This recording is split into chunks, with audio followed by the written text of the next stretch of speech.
Hello everyone. तो हम लोग अभी यहाँ पे क्या कर रहे हैं, जियोग्राफी। किस चीज़ का? यूपीएससी। तो कल हमने सिलेबस देखा था, आज हम जानेंगे जियोग्राफी क्या है और कल से शुरू करेंगे फिजिकल जियोग्राफी। ठीक है। अब जियोग्राफी में आपको पता ही है 12 से 15 क्वेश्चंस आते हैं। जियोग्राफी एक बहुत मतलब इम्पोर्टेंट सब्जेक्ट है यूपीएससी प्रीलिम्स और मेंस के लिए। मेंस क्या? GS paper 1। तो बहुत ही इंपॉर्टेंट क्वेश्चन है। तो चलिए हम लोग इसको करते हैं और देखते हैं इसमें क्या क्या है और कैसे करते हैं। ठीक है, तो चलिए शुरू करते हैं। मैं अंकित सबका स्वागत करता हूँ हमारे चैनल स्टडी विद अंकित में। तो क्या है जियोग्राफी?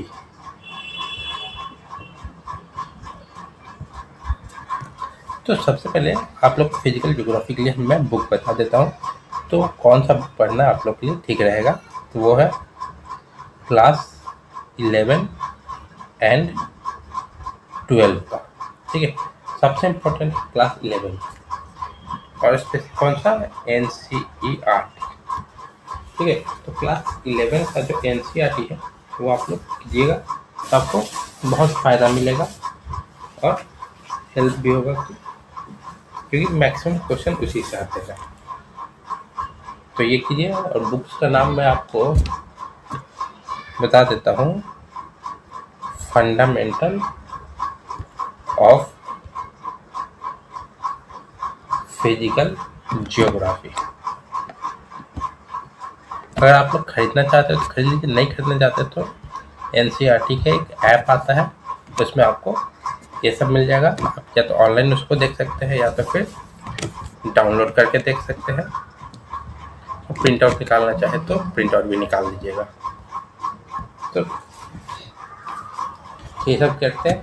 ठीक है, तो ज्योग्राफी होता क्या है?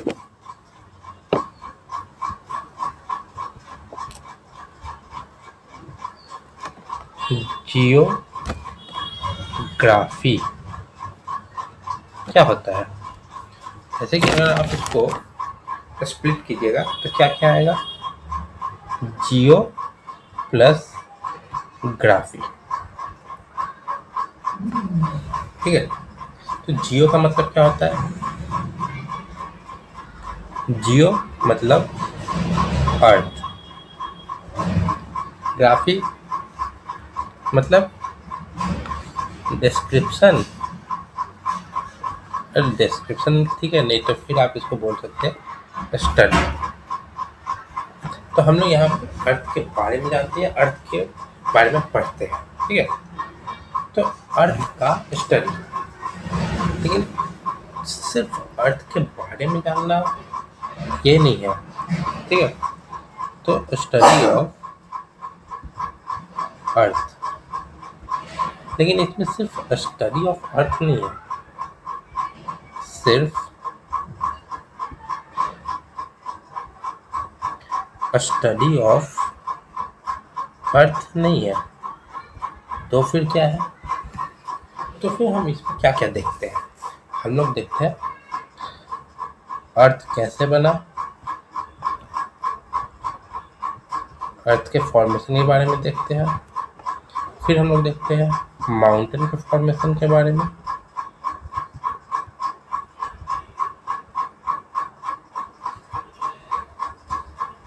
रिवर्स के बारे में जानते हैं, रिवर्स कहाँ से आती है, कहाँ जाती है। क्लाइमेट चेंज कैसे होता है। ठीक है, फिर हम ह्यूमन एक्टिविटी के कारण इन्वायरमेंट में जो अफेक्ट होता है उसके बारे में जानते हैं। Effect on environment due to human activity. ठीक है, तो इसमें हम लोग ये सभी चीज़ पढ़ते हैं। अगर आपको देखिए एक ट्रिक भी ध्यान लीजिए कि हम लोग ज्योग्राफी किन चीज़ों से बना है। जैसे जियोग्राफी।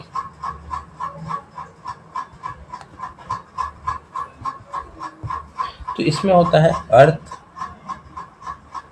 अर्थ के अंदर आते हैं नेचर, और फिर हम ह्यूमंस,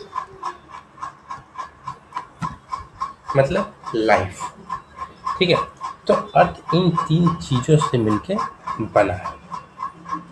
तो पहला अर्थ हो गया, दूसरा नेचर को हम लोग नेचुरल प्रोसेस भी कह सकते हैं कि नेचर हमें क्या क्या मतलब देता है, जो मिनरल दिया, वेजिटेशन हो गया, रिवर्स, माउंटेन, ये सब हमें नेचर से प्राप्त होता है, जो कि अर्थ में ही होता है। ठीक है, ज्योग्राफी 2 टाइप से डिवाइड होता है। ज्योग्राफी 2 पार्ट में डिवाइड होता है। कौन कौन सा? एक हो गया फिजिकल,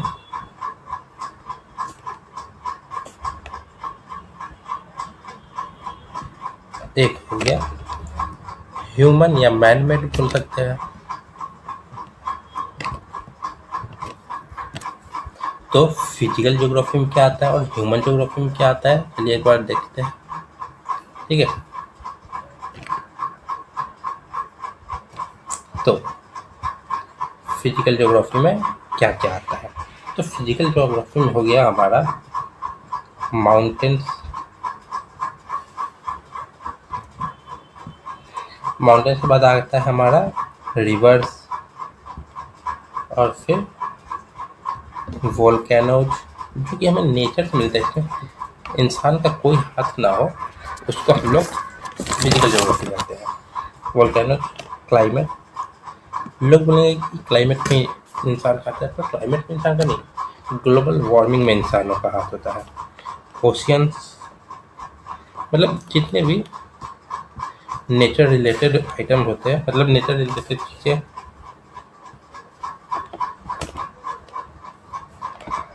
थिंग्स, तो उन सबको हम लोग फिजिकल ज्योग्राफी में कहते हैं। तो अब ह्यूमन ज्योग्राफी में क्या आ गया? तो हम लोग जो गंदगी फैलाते हैं वो सब भी आता है ह्यूमन में, जैसे पॉल्यूशन हो गया, फिर मैन मॉडिफाइड अर्थ सरफेस, फिर हमारा इंडस्ट्रीज, एग्रीकल्चर, फिर आ गया हमारा सिटीज एंड विलेज, मतलब, और फिर इंफ्रास्ट्रक्चर।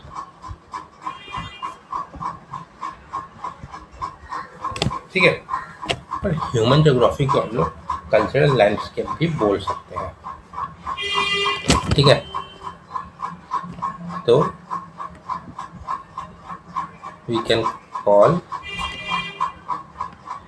Cultural landscape also. ठीक है, ये हो गया। अब तो ये तो हम अभी देखें ज्योग्राफी क्या होता है, पर ज्योग्राफी पढ़नी क्यों चाहिए? Why we need to study geography? क्यों? क्योंकि यूपीएससी ज्योग्राफी में इसलिए पूछता है क्योंकि ज्योग्राफी हमें समझने में हेल्प करता है, हमें आसपास अपने क्या चल रहा है उसके बारे में पता चलता है। जैसे कि हम मान लीजिए why floods came, flood comes, फिर रीजन 4 earthquake,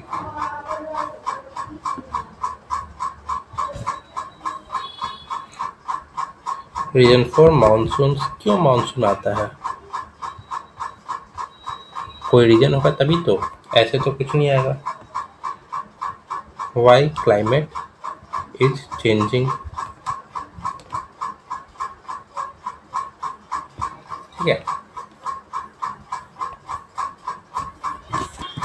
तो ये सब हमें मतलब रीजन पता चलेगा जब हम ज्योग्राफी को अच्छे से पढ़ेंगे। ठीक है, अभी हम आपको और बताते हैं। देखिए, दो चीज़ें आपको दिखती है, एक हो गया जियोग्राफी, एक होता है जियोलॉजी। ठीक है, तो ज्योग्राफी क्या है? तो स्टडी ऑफ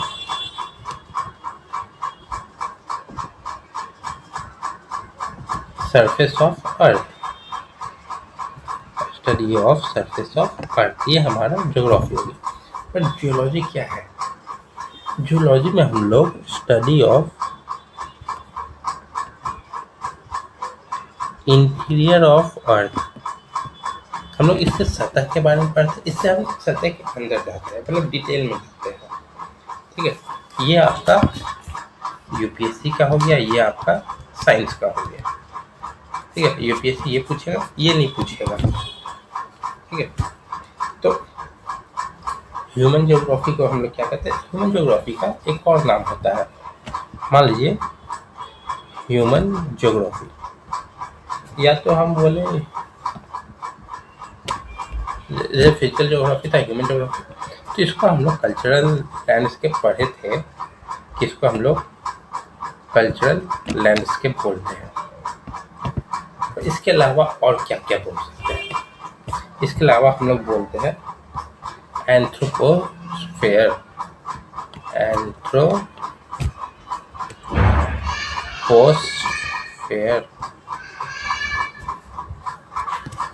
तो एंथ्रोपोस्फेयर का मतलब क्या होता है?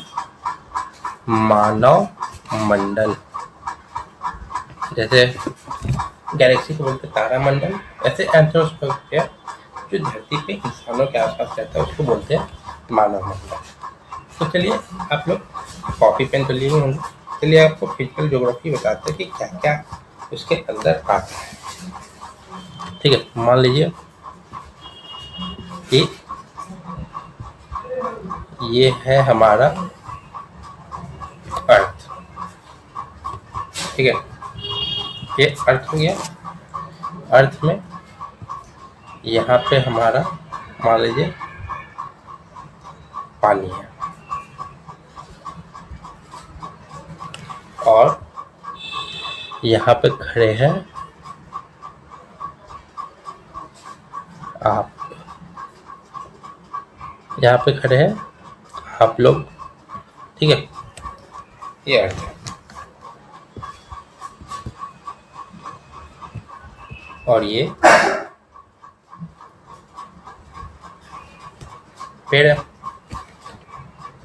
ठीक है, और फिर ये सब कुछ कुछ जानवर होंगे,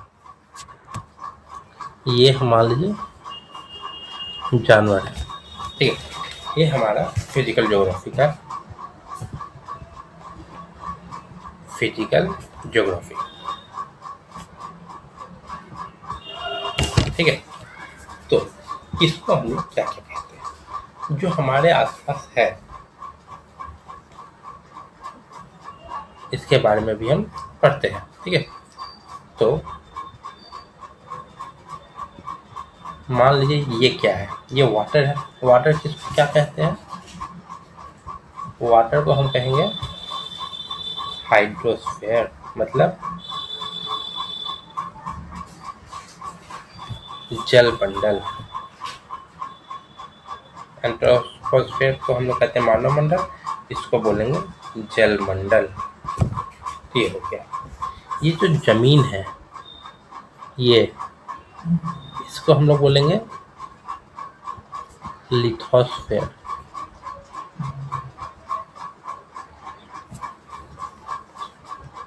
मतलब स्थल, जमीन। और ये जो आसपास में ये सब है,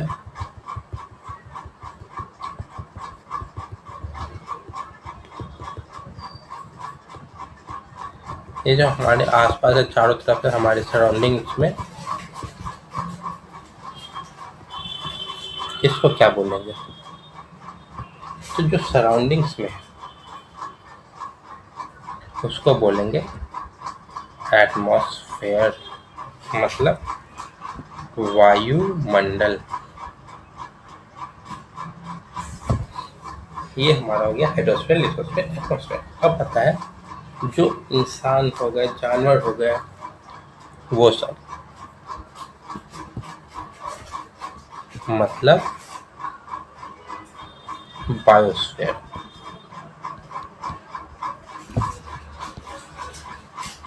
जैव मंडल मतलब जितने लिविंग बींग्स है वो हो गए जैव मंडल। अब कोई अगर आपसे पूछे कि जो फिजिकल ज्योग्राफी में हम इंसान मतलब वो क्या क्या मतलब इसमें खराब करें ताकि ग्लोबल वार्मिंग टाइप की चीज हो, तो उसको देखते हैं। तो स्फीयर ऑफ जियोग्राफी, ठीक है। तो हम ये एक एक करके देखेंगे और लास्ट में एंथ्रोस्फीयर को भी देख लेंगे। सबसे पहले हम लोग देखते हैं एटमॉस्फेयर। तो एटमॉस्फेयर में ऐसा क्या होता है जो हम लोग के कारण प्रॉब्लम हो, तो वो हो जाता है ग्रीन हाउस इफेक्ट, जिसकी वजह से गर्मी बढ़ती है, ग्लोबल वार्मिंग आता है। फिर आ गया लिथोस्फेयर। लिथोस्फेयर में हम लोग क्या छेड़छाड़ कर सकते हैं, हम लोग वहाँ पे करते हैं माइनिंग। फिर बायोस्फीयर, तो उसमें हो जाता है बायो डाइवर्सिटी। फिर बायोस्फीयर हो गया, लिथोस्फीयर हो गया, हाइड्रोस्फीयर। हाइड्रोस्फीयर मतलब यहाँ पे हम लोग क्या हो जाता है, पॉल्यूटेड हो जाता है, इंडस्ट्रीज का जो वेस्ट मटेरियल यहाँ आता है, सूखा पड़ गया तो फिर वाटर क्राइसिस, ठीक है। और एंथ्रोस्फेयर, इसमें क्या होता है, तो इसमें हो जाता है हम लोग सभी चीज़ डिस्ट्रॉय कर रहे हैं, नेचर को हम लोग मतलब मतलब अच्छे से डिस्ट्रॉय कर रहे हैं ताकि नेचर कल को आके हमें ही परेशान कर दे, ठीक है। तो इससे हम लोग क्या देखा कि ज्योग्राफी में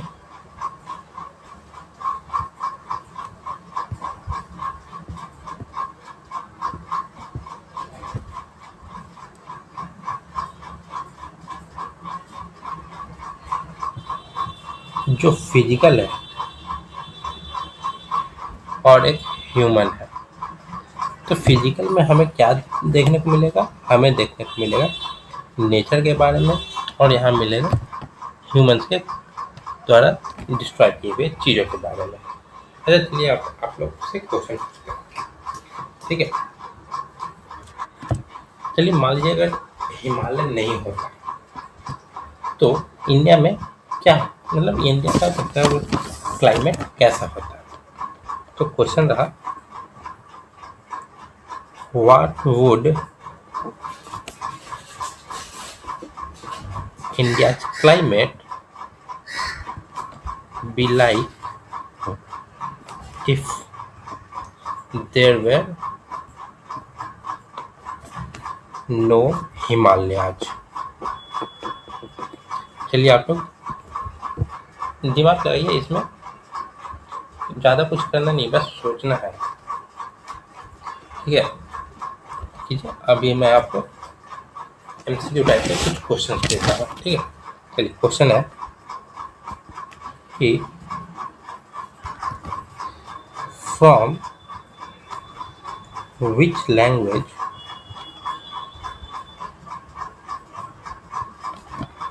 does the word geography come, ठीक है। तो इसके लिए हम आपको चार ऑप्शन देते हैं, A Greek, B Latin, C English and D Sanskrit. Guess कीजिए आप लोग कि क्या हो सकता है। अगला क्वेश्चन है what is the meaning of geography. ठीक है, option a study of earth, option b study of planets, option c study of ocean, option d study of animals. चलिए इनका आप बताइए। चलिए तो एक क्वेश्चन आपको मैं होमवर्क के लिए दे देता हूँ कि होमवर्क का क्वेश्चन हो गया what is the shape of earth and how did you find out. ठीक है, ये आप सॉल्व किए। अभी हम इस पे आते हैं। ठीक है, ये तो आप लोग खुद से सोचेंगे और बताएंगे। अब आते हैं इस पे from which language does the word geography come. इसका ऑप्शन हो जाएगा ग्रीक। ज्योग्राफी एक ग्रीक वर्ड है। मीनिंग ऑफ ज्योग्राफी, अभी हम आपको ज्योग्राफी और जियोलॉजी के बारे में बताए थे। तो ज्योग्राफी मतलब स्टडी ऑफ अर्थ, मतलब surface of earth, geology interior of earth. तो ये आपका स्टडी ऑफ अर्थ के बारे में है ज्योग्राफी। ठीक, तो अगली क्लास में हम लोग पढ़ेंगे यूनिवर्स और सोलर सिस्टम के बारे में, जिसमें हम लोग पता करेंगे कि अर्थ कैसे बना, प्लैनेट कैसे फॉर्म हुआ, प्लैनेट्स होते क्या है और सोलर सिस्टम कैसे वर्क करता है। ठीक है, अगले क्लास में हम लोग ये सब करेंगे और फिजिकल ज्योग्राफी अगले क्लास से शुरू हो जाएगी। आप लोग प्रैक्टिस करते रहें और जो मैंने ये क्वेश्चन दिया ये आप पता करें और फिर ये आप बताएं। ठीक है, तो वीडियो अच्छा लगा लाइक करें, कमेंट करें, शेयर करें और चैनल को सब्सक्राइब करना ना भूलें। तब तक के लिए थैंक यू सो मच। मिलते हैं कल आपसे दोबारा।